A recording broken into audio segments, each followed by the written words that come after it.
नमस्ते दोस्तों और सभी के स्वागत बताइए गीता के लोकगीत चैनल में। आज हम खूब सुंदर एगो झूमर के गीत लेके आयल बनी तो लोग झूमर पूरा लास्ट तक सुनी लो। झूमर बहुत अच्छा बा। अगर अच्छा लगी तो लाइक शेयर सब्सक्राइब करब ना। कमेंट में बता के हमने कि हमने के गीत रोलो के कैसन लागेला।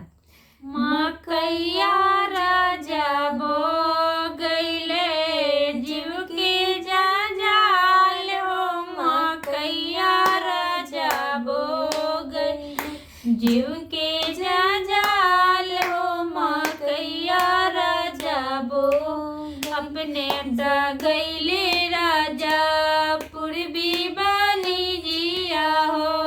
अपने गईले राजा पूर्वी बानी जिया हमरा के भेज देले मकैया खवार हो। मकैया राजा बो गईले हमके भेज देले मकैया खवार हो। मकैया राजा बो गईले दिन भर बेलाइले चिड़ै चुरुंगावा हो।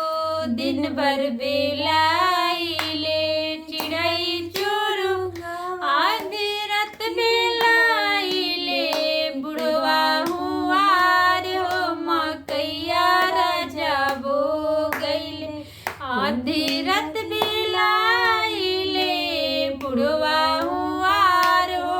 मकैया राजा बो गईले जीव के जंजाल हो। मकैया राजा बो गईले जीव के जंजाल हो। मकैया राजा बो गईले अपने गईले राजा दिल्ली कारखानावा में। अपने गईले राजा दिल्ली कारखानावा में हमरा के भेज देले मकैया खवार हो। मकैया राजा बो गईले जीव के जंजाल हो। मकैया राजा बो गईले अपने दिन भर बेलाइले चोरावा चुहारावा हो।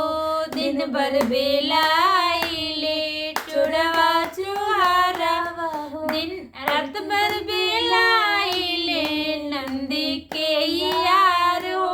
मकैया राजा बो गईले जीव के जंजाल हो। मकैया राजा रात भर बेलाइले नंदी के यार हो। मकैया राजा बो गईले जीव के जंजाल हो। मकैया राजा बो गईले जीव के जंजाल।